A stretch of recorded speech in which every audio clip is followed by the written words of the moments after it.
Asalaamu calaykum.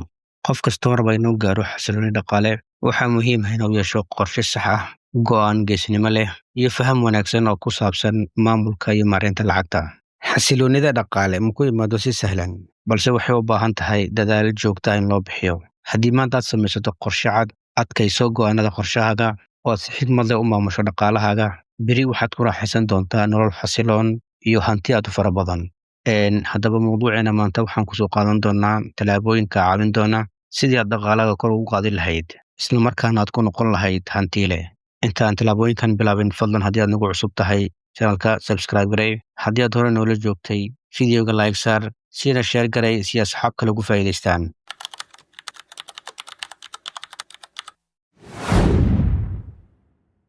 Tallaabada koowaad, baro oo horumari aqoontaada dhaqaale.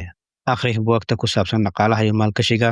Tusaale, waxaad akhrisaa buugagta The Little Book That Still Beats the Market, The Intelligent Investor, Think and Grow Rich, Rich Dad, Poor Dad, I Will Teach You to Be Rich, Your Money or Your Life, The Millionaire Next Door, The Richest Man in Babylon, iyo buugga Financial Freedom. Sidoo kale waxaad raacdaa tababaro iyo seminaaro ku saabsan maareynta dhaqaalaha. Faham waxa dhaqaalaha uu yahay, sababtoo ah fahamka dhaqaalaha waa hub kuu oggolaanaya inaad go'aano sax ah gaarto. Tallaabada labaad, lacagtaada si qorshaysan u maamul. Samayso miisaaniyad bille ah oo qeexaysa dakhligaaga iyo kharashaadkaaga. Ku dadaal inaad kharash garayso wax ka yar intaad kasbato bishii. Kala saar kharashyada muhiimka ah iyo kuwa aan muhiimka ahayn. Tallaabada saddexaad, lacagtaada ka shaqaysii oo maalgashi ku samayso. Ha ku ekaan kaydinta lacagta oo keliya, sababtoo ah lacagta kaydsan waxaa saameyn kara sicir bararka suuqa ka jira. Baro asaaska maalgelinta, guryaha, saamiyada, dahabka, iyo ganacsiyada yaryar.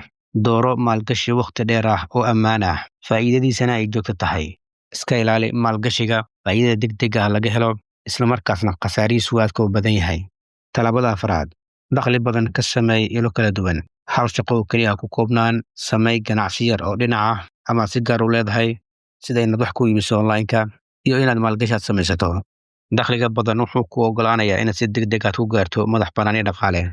Tallaabada shanaad, sadaqo iyo caawinta bulshada. Lacagta saxda ah waa midda noloshaada iyo tan dadka kale wax ku tarta. Bixinta sadaqada iyo taageerada qoyskaaga iyo bulshada waxaa kugu barakoobaya maalkaaga, waxaadna ku helaysaa nolol dhaqaale oo aad wanaagsan. Tallaabada lixaad, ka fogow deynta xun. Waa maxay deynta xun?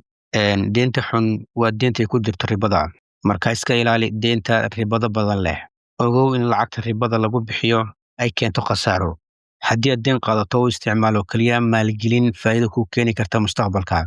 Tusaale, inaad ku samaysato ganacsi, inaad ku samaysato maalgelin, ama inaad wax ku barato. Tallaabada toddobaad, kayd samayso oo mustaqbalkaaga lacag u diyaari. Ugu yaraan 10% dakhligaaga bil walba ku shub sanduuq kayd ah si aad maalgashi ugu samaysato. Ha ku xisaabtamin lacagtaad maalgashiga u kaysatay inaad isticmaasho, maadaama xaalado lama filaan ah mar walba ay dhici karaan. Samayso sanduuq xaaladaha degdega aad ugu talgashay.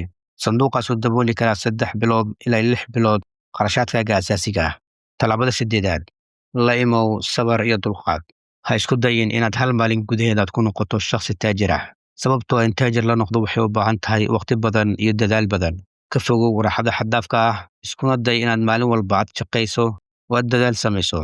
Samee qorshe waqti dheer ah, kuna dadaal sabarka, dulqaadka, aqoonta iyo joogteynta. Dhaqaalaha wanaagsan wuxuu ku dhisan yahay qorshe, aqoon, dadaal iyo joogteyn.